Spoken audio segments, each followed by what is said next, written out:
First of all, thank you so much for joining us. I'm really happy to see you again. This has been a really traumatic month for Mount Wilson Observatory, and many of us watched it up late at night trying to see what was happening moment to moment. How was this experience for you watching the observatory under such threat? It was hair-raising. It was, my stomach was in my shoes, it felt like half the time. Remember, this is the this is the third time in the last decade we've had to face a fire.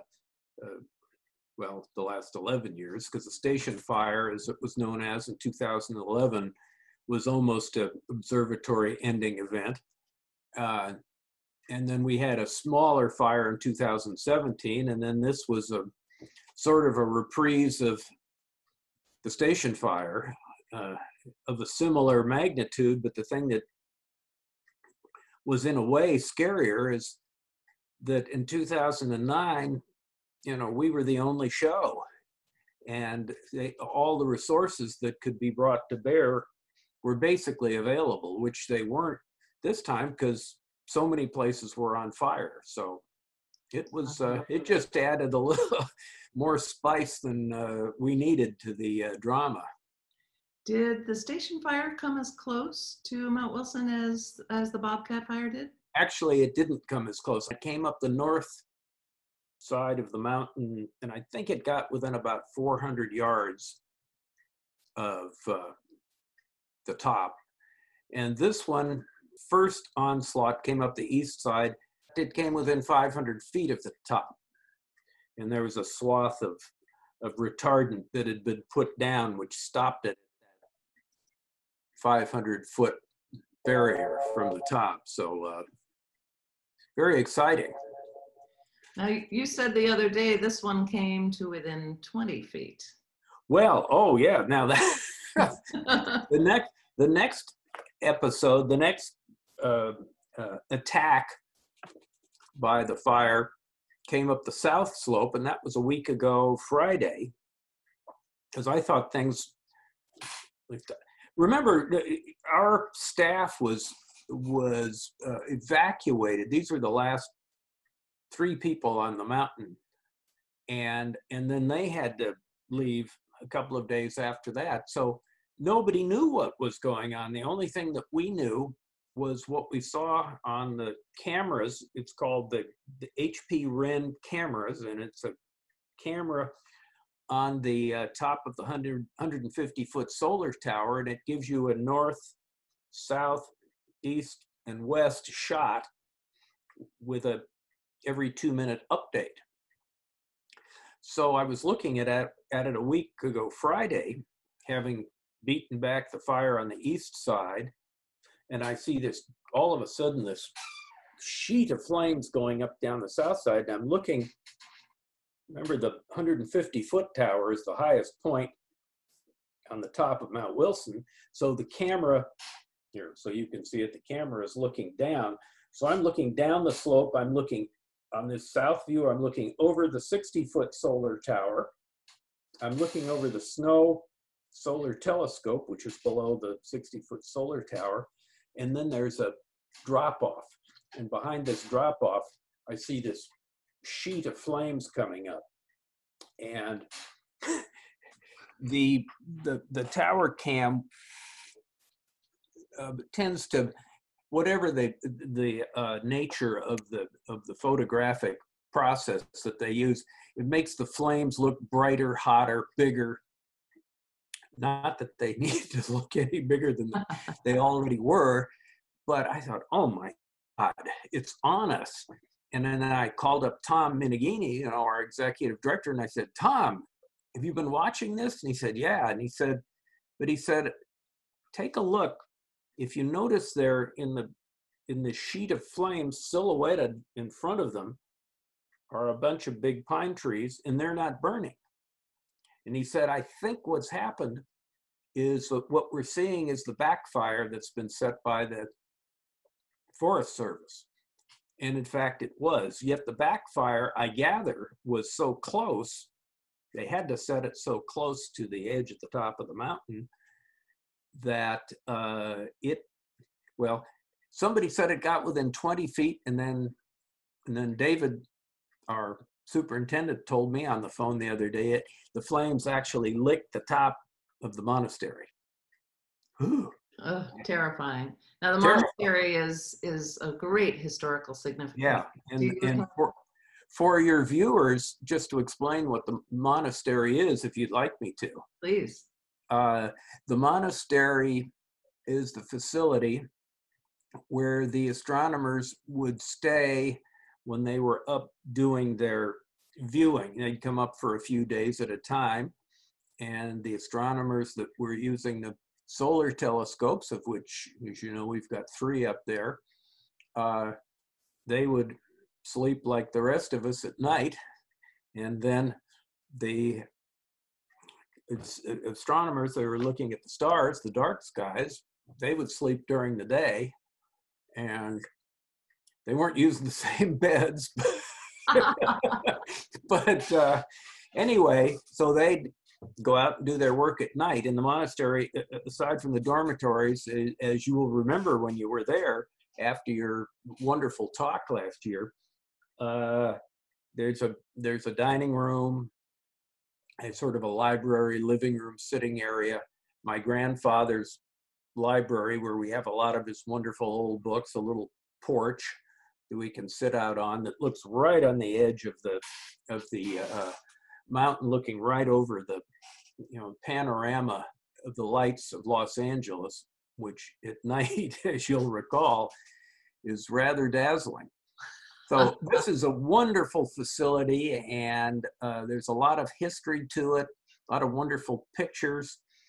So it's it's especially important to me and dear to my heart because so much of my grandfather's books are in there. And there's a wonderful picture in there, you might recall, of Einstein sitting in a chair, and surrounding him there's Hubble, there's Walter Adams, who followed my grandfather as the director of the Mount Wilson Observatory, and a couple of other gentlemen who I forget now. And we have this photograph of these gentlemen sitting there on the table in the middle of the library.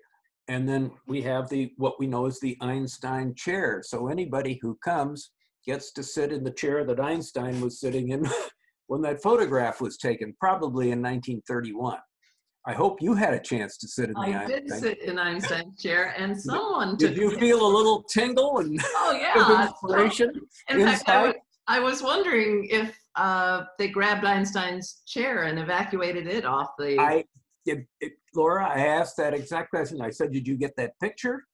And did you get that chair?" And Larry Webster told me, who is really the one that oversees all of the memorabilia there. He said, "We didn't have time to." Yeah. He said, but what the fire, they have big metal shutters that come down over the windows there.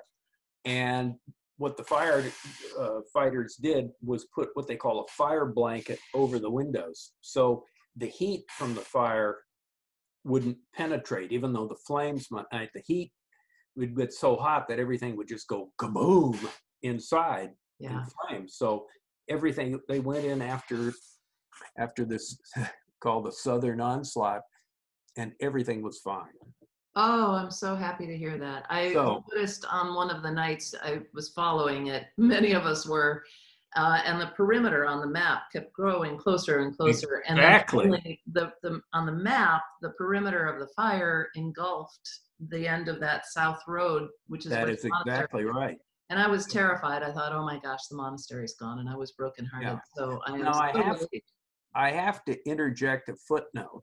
It should be at the beginning of this because it's of the utmost important, that these guys who are firefighters, who are on the mountain, they are just beyond incredible. First of all, the bravery that they have to do what they're doing, the physical exertion. Not only are you in this huge, fire suit with this big helmet on, a big pack, dragging around these heavy hoses. I mean, some of these slopes they get on, I mean, they've got, I mean, they're more mountain goat than they are human, I think, the way they can do it. And they are so professional, and the whole fire service. I mean, the county, well, it's not just the county, it's counties and cities. There were so many different firefighting groups, municipal, county. I think there were some from Sacramento too, that just did such I mean, just, I'm speechless. They're so wonderful. And they did the same thing 11 years ago for the station fire. And, we wouldn't be talking about this today, this good outcome, if it wasn't for that.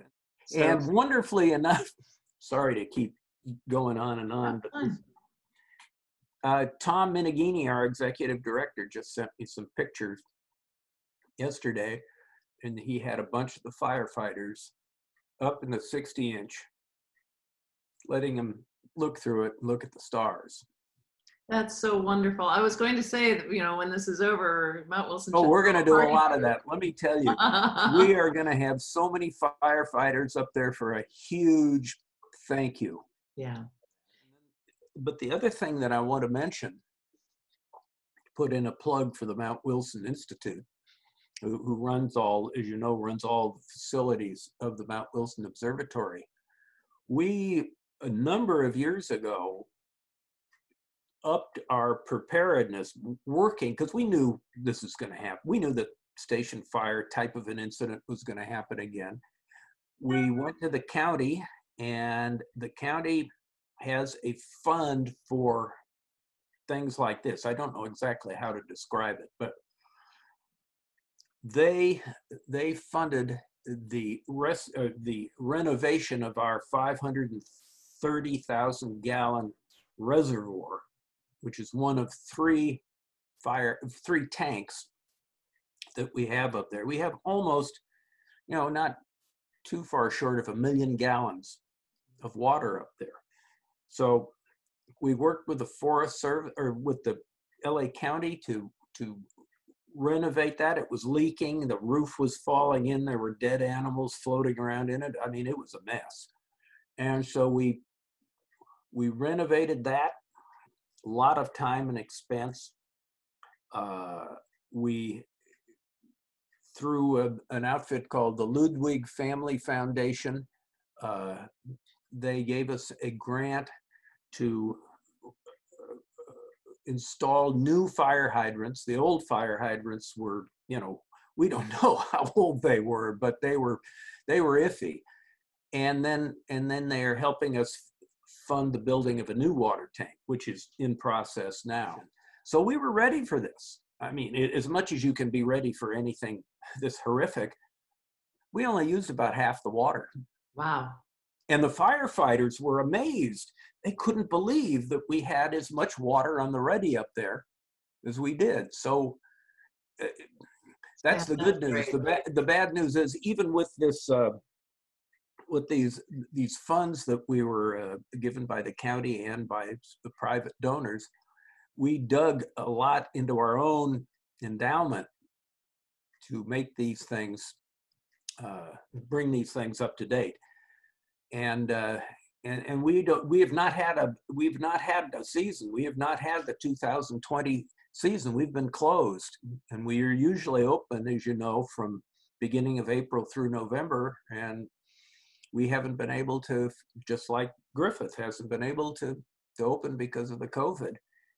And that just, that cripples us financially. I mean, fortunately, we have a little money in the bank, but not very much. Are you considering something like a GoFundMe, or something where people can contribute to a fire restoration fund? You are good, Laura. You are good. You anticipated me.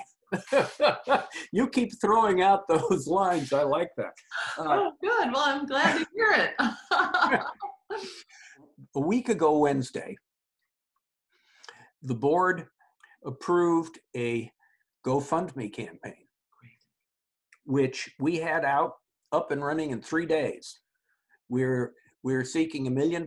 We gave a list of the things we need. We gave a list of how good stewards we've been of the funds we have been given so far. We have talked about the fact we are not funded by any government or any financial institutions. We are all funded by private donors. If you see the GoFundMe page, at the beginning, there's a picture of the bridge. You know, the bridge that goes to Absolutely. And this picture is taken from down. If the bridge is up here, the photographer is down here shooting up at the bridge, and you see a line of firefighters walking across the bridge, marching to battle. I know, brave, brave. I did just pull up the that page, so let me put it on here in a shared screen. So hey, you've already got $10,000. But here's a wonderful video and pictures and the description that you discussed here.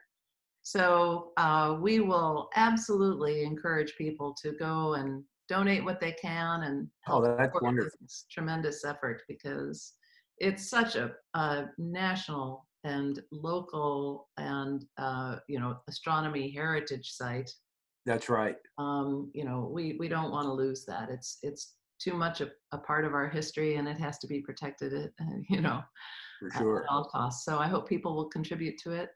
And Sam, I'm so grateful for your time. Absolutely. Thank you for letting me join you and share this with all your viewers. Yeah, well, I look forward to it, and I look forward to seeing you again when the time permits. Excellent. All right. Take care. Bye-bye. Bye.